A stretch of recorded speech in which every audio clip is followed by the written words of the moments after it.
आज हमारे कई साथी नूह में मौजूद थे। सुबह से शाम तक कई रिपोर्ट्स उन्होंने भेजी। अब इस घटनाक्रम की क्रोनोलॉजी समझ लेते हैं। यकायक तनाव कैसे बढ़ा, हिंसा कब शुरू हुई और हालात हाथ से बाहर कब चले गए।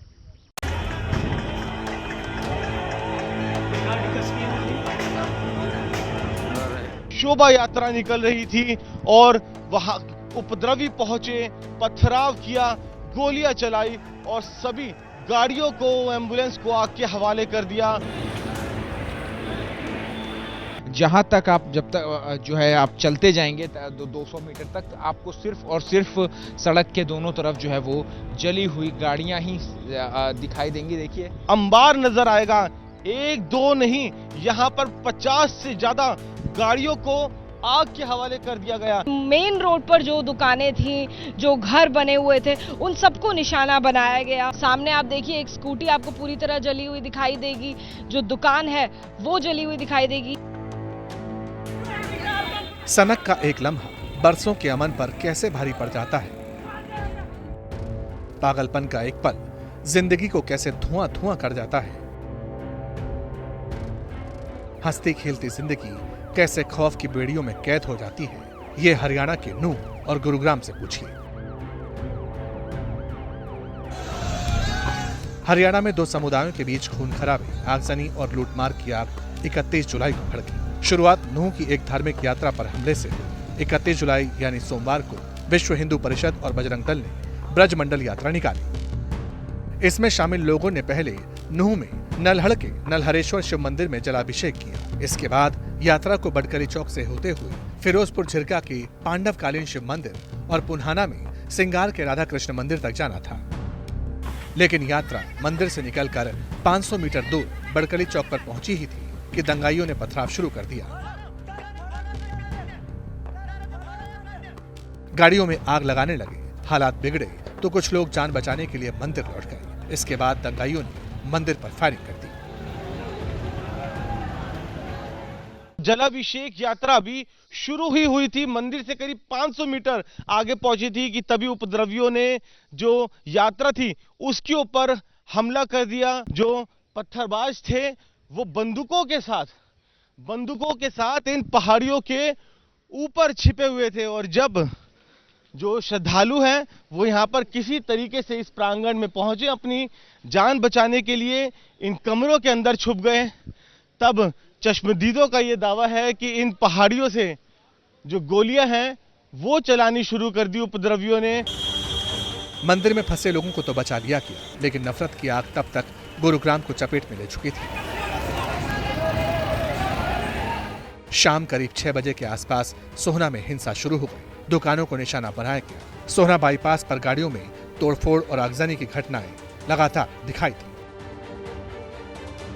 रोड की भी तस्वीर आपको दिखा देते हैं, जहां पर जगह जगह आपको बड़े बड़े पत्थर देखने को मिलेंगे। जो ठेले बंद भी थे, जो दुकानें बंद भी थी, जिनका शटर भी डाउन था, उन्हें निशाना बनाया गया, आग के हवाले कर दिया गया। बड़ी संख्या में पुलिस होने के बावजूद उस पर कंट्रोल नहीं हो पाया। पुलिस प्रशासन के ऊपर एक बड़ा सवाल कि आखिर जब नूह में धार्मिक टेंशन चल रही थी तो आखिर यहाँ पर पुलिस और अलर्ट क्यों नहीं हुई, क्यों नौबत आई कि इस तरह की तस्वीरें हमें नूह के बाद सोहना रोड से भी देखने को मिली है। रास्ते साफ हो जाएंगे, आग और धुएं की कालिक भी मिट जाएगी। असली सवाल तो दिलों को लगे जख्म का है। ये भर भी गए तो ये टीस लंबे समय तक बाकी रहेगी। अरावली की पहाड़ियों के बीच ये है शिव का वो पौराणिक मंदिर जिसकी दंत कथा के मुताबिक कहानी जुड़ी हुई है पांडव काल से, यानी पांडवों के वनवास के दौरान ये मंदिर बनाया गया था। और यहाँ पर एक पवित्र शिवलिंग है जिसका कि अभिषेक किया जाता है और यहीं से शोभा यात्रा का शुभारंभ होता है। तो जो नूह की हिंसा की शुरुआत हुई वो इस मंदिर की चौखट से ही हो गई। कल इस वक्त जहां मैं खड़ा हूं यहीं से ही शोभा यात्रा रवाना हुई और इससे थोड़ा सा पहले का वक्त था दिन चढ़ा हुआ था, धूप खिली हुई थी और तकरीबन 2,500-3 हजार श्रद्धालु शोभा यात्रा की शक्ल में यहाँ से आगे बढ़े। अब वो शोभा यात्रा जानी कहाँ थी? शोभा यात्रा यहाँ से 45 किलोमीटर दूर, यानी जहाँ अरावली की पहाड़ियों में मैं खड़ा हूँ वो नूह होते हुए श्रृंगार गांव पड़ता है 45 किलोमीटर, वहां पर जानी थी और वहां उसका समापन होना था। लेकिन जैसे ही यहां से शोभा यात्रा तकरीबन 1-1.5 किलोमीटर आगे बढ़ी, हिंसा शुरू हो गई, गाड़ियों में आग लगाई गई।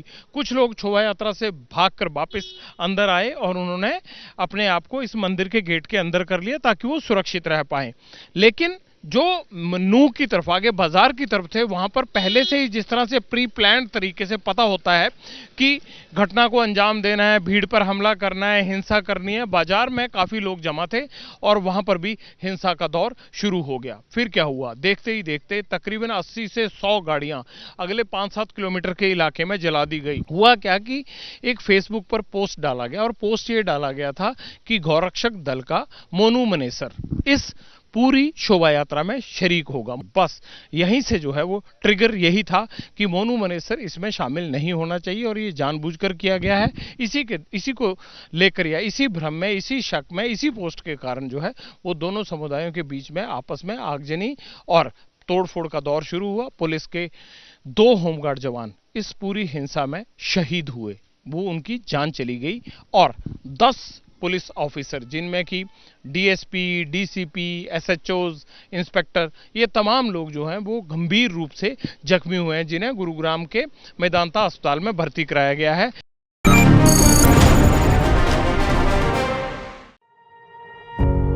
पत्रकारिता कोई इमोशन नहीं है, ना अपना कोई ज्ञान देना है और ना कोई विचार थोपना है। पत्रकारिता क्या है?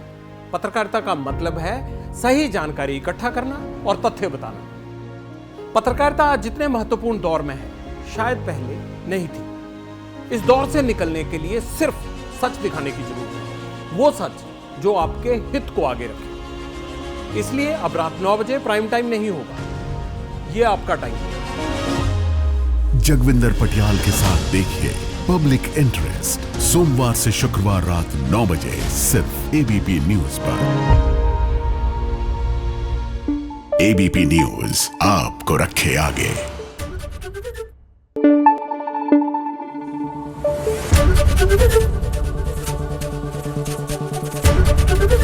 एबीपी न्यूज आपको रखे आगे।